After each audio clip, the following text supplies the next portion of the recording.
بيفتو واجرة هبا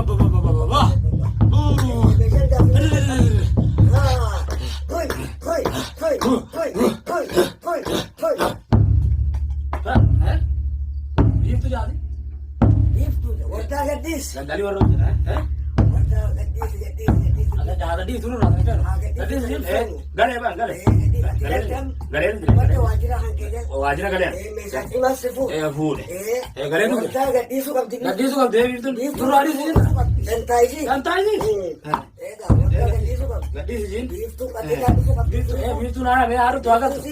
السلام عليكم ورحمة الله وبركاته. كم جرتنا في التوضيحية أران ترمو ونندو في واي فامي تيفي بيفتو فامي مو غندا هدراس يعني أي تاجر ماي بينان جالتي وتنتاني بيفتو تسيري تقولي أكاينتشي أنتي قولو bakkas maraatee kara isii qofa yaamu akka godhu isiitu godhe jechuudha.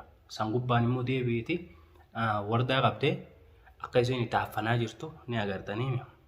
Maaliif jennaan nam tokko dhugaadha namni jaalatee jaalattus karaa guuttee akkanatti gaafachuu qabda malee siiriitti gootee sammuu isaa dhamaaftee jechuudha. Sammuu isaa jijjiirtee akka inni achirraan gahu godhuun qabdu. Sangubbaanis deebiiti. Michiyyoo miskiina yaamtanii qabdanii asii hiitanii xaffartanii itti taphachuun kunoo maali barbaachisa? Nama qabdottaniiti moo akkam? Nama ni qabdi namni siidhaa ni jira wanti hin qabu waliif gayyaanaa jechuudha. Kun rakkoota kan qabu isiniif galeemi wannidha faamii jechuudha. Ta'us osuma ta'ummoo faamiin dhamaaftan silaayii biiftuudhaami biiftuu ati immoo haadhatee akkasitti achi siirii goosiftee mucaa dhamaatu jirti ni agartaati silaa waan daleeydeeti haa kana hundaa akkatti namaan taphatu gurbaan taphatu jirtu. Jiyyoollee qabdanii asii nablamaan hiitanii tumtanii fuudha isiidhaa fuutanii kara bishaanii gad deebiftanii akka gubbaa caffartan rakkoon qabu waliif gabbaana jechuudha. Kana booda waliif gayyaana walla waliif gayyaana rakkinan qabu hundinuu wal agarra kabajaamiyyoo gadhiisa warda kabajaadhaan aanan ka nagaatiin mi'aa jette Oromoo isin galeemi osa lafti nagaa gadhiisa ta'e galee sanis dhamaa silaa dhamaaftee dhamaafatte san moofadhu miyyoo gadhiise garuu warda gadi dhiisi. Santa hubatti hoo waliif gayyaana siif galee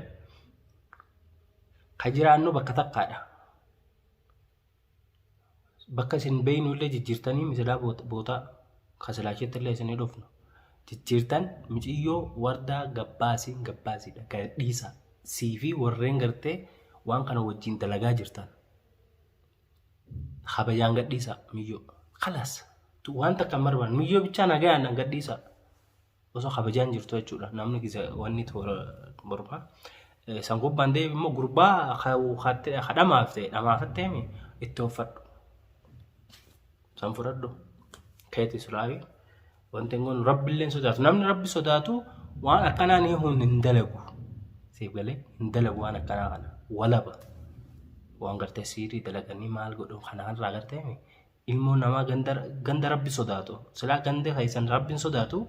Gandawaan akkanaa wanda siirii dalaguumi dalagi rakkoon qabdu tasanii isiniif rabbiitu wal faamaani sangubbaan dabale immoo miyyoo wardaa gadhiisaa kabajaadhaan miskiintitti wanni asii ukkaamsitanii akkatti irraa dhichisaa ooltaniif hin jirtu lamaaniin. Si takkitti silaa taate wardaan akka si qabdi si fanniftee achirra sakaayisee hin agarreesin jetti. Garuu itti heddummaatanii hiitanii akkas kutan. Kun waan mamaa qabuumte jechuudha waan dhohisaa qabuumti. Sangubbaanoo dabalii isiin tunis jaarsisii akkas godhaa jirtanii jaarsisii dhamaaftan kunoo ganda hadraa ganda hojii utti galchitee ganda keessanii galfattee isii gadhiise bakka kun rakkoon qabu hundumaafuu gama kiyyaan kana hin jedhan. San ta'uu baatti immoo mucayyoon tun gadhiifamuu baatti waliif gayyaan wallahi tana mamaan godhina. Siniif galeemi abadan as keessa jiraannaa gubbaa gaxi. Amma kana inni dhufa amma sa'aan jiru sanatti nan jamtaan nama isin nama ilmaa biyyi teenyaa jechuun jirtarree nama kaan achi biyya dhamaaftan kan ammiyyoo immoo asii hiitanii kunoo akkatti irraa wanti waattin kaneetan qoonqootti kaneetan bishaan waaftan bira nyaattan bira dhuyidan dilana hundamoo namni dilana hunda kan waliin taphachuuma maalumaa kana hundaa fidee rakkoon maali?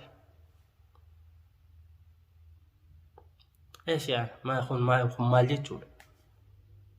Waliif gabbaan mucayyoo tana gadhiisuu baadhaadhaa siniif galeemi sanii miti gurbaa waatti gooteewu akka irraa hiisiftu si goone sit dhufe bakka san bootaa ta'etillee dhagaa jirra waliif bayyaan takka dubbiin qabu.